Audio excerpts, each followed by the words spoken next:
Turning now to a story of an extraordinary family. They are popular, productive members of their community, but they were keeping a secret for years that no one knew about until just recently. ABC's Eric Hong brings us a story of hope and love that embodies the true spirit of family. They seem like the typical American family. There's big sister Allie, kid brother Mitchell, good shot, and parents Clay and Susan. Oh my goodness, I am a human taxi cab. But behind the picture-perfect exterior is a secret they've kept hidden for more than a decade. Not everybody's going to be accepting. You know, we hope that everyone is, but not everyone is.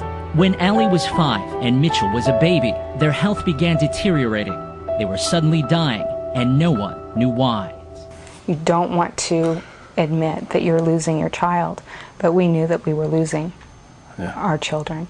Both of them. Both of them. It wasn't until one doctor suggested an AIDS test that they learned Mitchell was HIV positive. Stunned and frightened, the entire family was screened. She said, "I'm sorry to inform you, but your test tested positive for the HIV antibody." And I said, "Okay." I said, "I've got another number I need to give you." I said, "It's my daughter." It's all good, baby. Right. It's all good. And she said, "Oh my God." She said, "It's your daughter?" I said, "Yes, it's my daughter." And she said, "I'm sorry, she's positive." And that was it. That was that. Susan, Allie, and Mitchell were all HIV positive. Only Clay had tested negative.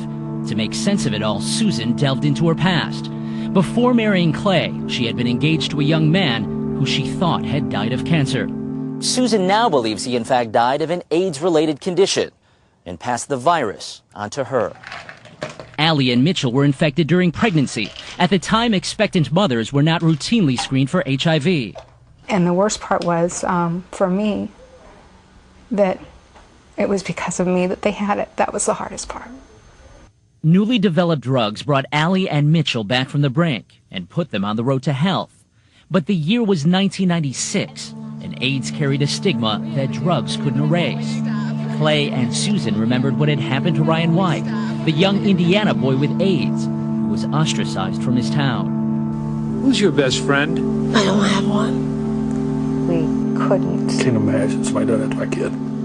Can't imagine. So Clay and Susan made a vow. No one, not even close friends, would know of their family's disease.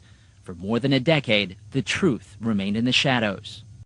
But it was also a time of joy. Allie and Mitchell were thriving. And so 2 years ago, the family, feeling blessed, adopted Jonas, a young orphan from Ethiopia who also has HIV. I'm really happy to have family. We knew that we could give Jonas a healthy, long life. Their lives seemed complete. But as Allie grew older, she yearned to live more openly. Knowing that people don't know about it just kind of ate away inside me, you know? HIV and AIDS. And so it was Allie, now 17, who recently convinced her family it was time. I was born with the disease, and I consider myself lucky to be alive. They started telling friends and teachers. And then a few weeks ago, they took a brave step. In Paz magazine, an AIDS publication, Susan wrote about her family's struggles and triumphs. I'm very proud of her for succeeding in that. She's my baby girl.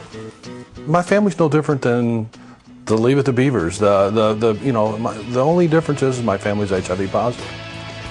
To them, every milestone remains a miracle. But it's now a journey they won't have to take alone. For Good Morning America, Eric Hong, ABC News, Crestwood, Kentucky. Wow.